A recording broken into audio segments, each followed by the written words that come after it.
श्री राधे। श्री विष्णु सहस्त्रनाम स्तोत्र का पाठ करते समय कई लोगों के प्रश्न होते हैं कि क्या फलश्रुति पढ़ें, प्रस्तावना पढ़ें या केवल भगवान के श्री नाम पढ़कर छोड़ दें। ये प्रश्न अधिकांश आते हैं और सबसे अधिक आते हैं। देखिए, श्री विष्णु सहस्त्रनाम स्तोत्र का पाठ जब आप करते हैं तो यस्य स्मरण मात्रेण से जब प्रारंभ करते हैं अर्थात प्रस्तावना से, तो आप भगवान के श्री नामों की आगवानी करते हैं। और जब आप फलश्रुति पढ़ते हैं तो आप भगवान के श्री नाम को आदर पूर्वक कुछ दूर छोड़ने जाते हैं।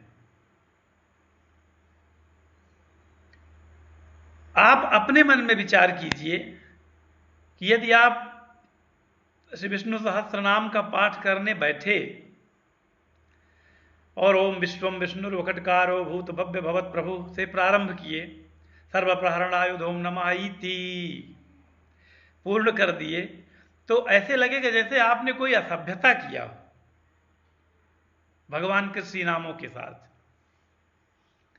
ये प्रारंभ के मंगलाचरण और बाद के मंगलाचरण ये भगवान के प्रति आदर सूचक श्लोक कहे जाते हैं।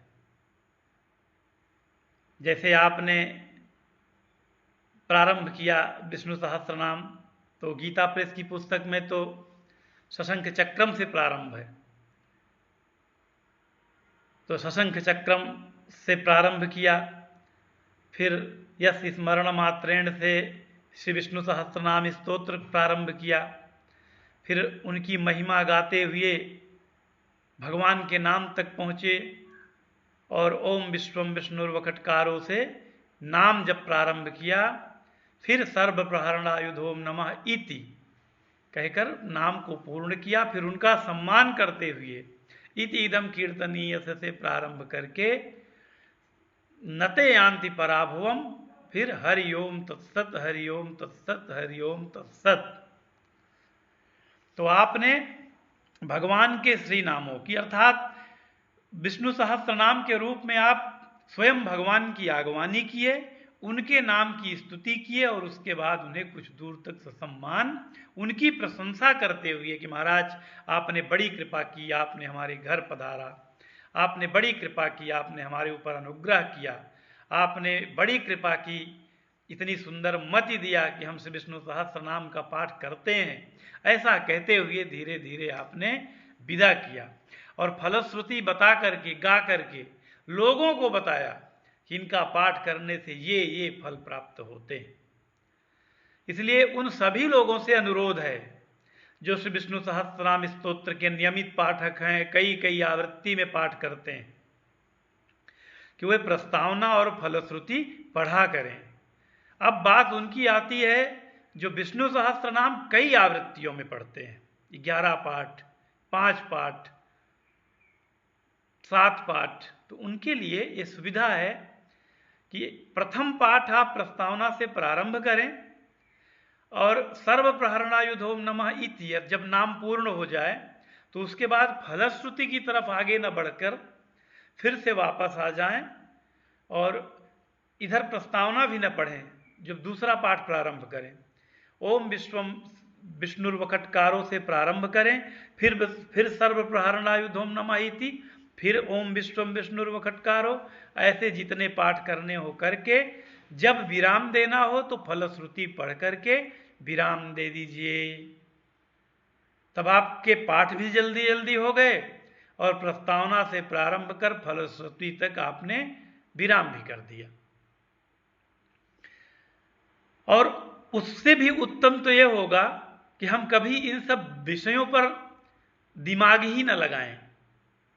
गीता प्रेस गोरखपुर की पुस्तक उठाएं, उसमें जो विष्णु सहस्त्रनाम के लिए लिखा है उसे पढ़ें और पाठ पूर्ण करें, चाहे 1 पाठ करें चाहे 11 पाठ करें, बस पाठ करते रहें। जो लिखा है वही पढ़ दें, अर्थात प्रस्तावना भी पढ़ें और फलश्रुति भी पढ़ें, नाम भी पढ़ें। ज़्यादा से ज़्यादा क्या होगा, हमारा आधा घंटा और लग जाएगा।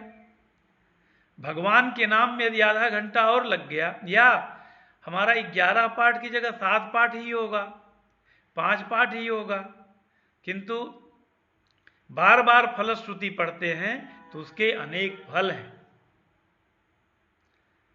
श्री विष्णु सहस्त्रनाम स्तोत्र, अभी मैं वाराणसी में था तो 3 दिव्य ब्राह्मण विद्यार्थी से हमारी भेंट हुई, उनके दर्शन हुए। वे सतुआ बाबा आश्रम में पढ़ते हैं।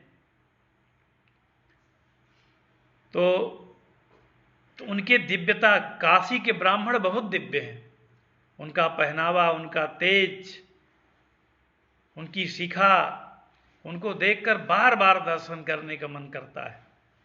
तीनों विप्र बटुक बड़े सुंदर थे। तीनों का दर्शन करने के बाद मैंने उनसे पूछा कि महाराज जी आप कहाँ विद्या अध्ययन करते हैं? तो तीनों बालकों ने बताया कि मैं सतुआ बाबा आश्रम में विद्या अध्ययन करता हूँ। तो हमने पूछा उनसे कि संतोष जी महाराज के यहाँ? तो उन्होंने कहा हाँ। तो मैंने उनसे उत्सुकता में, कौतुक में पूछा कि महाराज जी श्री विष्णु सहस्त्रनाम स्तोत्र की महिमा के बारे में कुछ बताएं। इतना कहते ही वो तीनों महिमा बताने के लिए एक साथ व्याकुल हो गए। तो उसमें से जो उनके सीनियर विद्यार्थी थे उन्होंने कहा कि हम बताते हैं, आप चारों वेद का पारायण करें। जो उन्होंने कहा मैं आपको बता रहा हूं।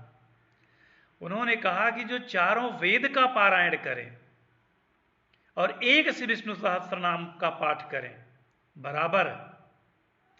श्रीमद् भागवत का पूरा पारायण करें और एक श्री विष्णु सहस्त्रनाम का पाठ करें बराबर फल है। श्री विष्णु सहस्त्रनाम का पाठ करके आप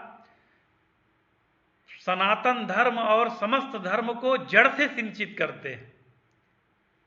तो मैंने उनसे एक प्रश्न और किया, यह भी प्रश्न बहुत आते हैं। मैंने उनसे पूछा कि महाराज जी पद्म पुराण में अलग विष्णु सहस्त्रनाम है, गरुड़ पुराण में अलग विष्णु सहस्त्रनाम है, और जो भारत में पढ़ा जाता है आश्रमों में, संतों के पास, ब्राह्मणों में जो हम लोग पढ़ते हैं, वो महाभारत के अनुशासन पर्व में भीष्म जी द्वारा भगवान की स्तुति में कहा गया, वेदव्यास जी द्वारा पहुंचाया हुआ है। तो इसमें से कौन श्रेष्ठ है? तो उन्होंने कहा कि और सब विष्णु सहस्त्रनाम केवल विष्णु सहस्त्रनाम है, किंतु महाभारत के अनुशासन पर्व का विष्णु सहस्त्रनाम दिव्य विष्णु सहस्त्रनाम कहा जाता है। इसे भगवान ने स्वयं अनुमोदन किया है। यह विष्णु सहस्त्रनाम वैष्णव लोक की सीढ़ी है। इसके पढ़ने मात्र से आपके समस्त संकट विध्वंस हो जाते हैं। यह भगवत प्राप्ति में सहायक है। आदि आदि बहुत प्रशंसा किया उन्होंने। तो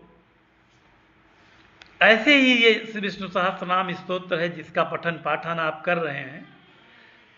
निश्चिंत होकर आप श्री विष्णु सहस्त्रनाम स्तोत्र का पाठ करते रहिए। आपके ऊपर आने वाली सारी परेशानियां स्वयं धीरे धीरे दूर हो जाएंगी। श्री राधे।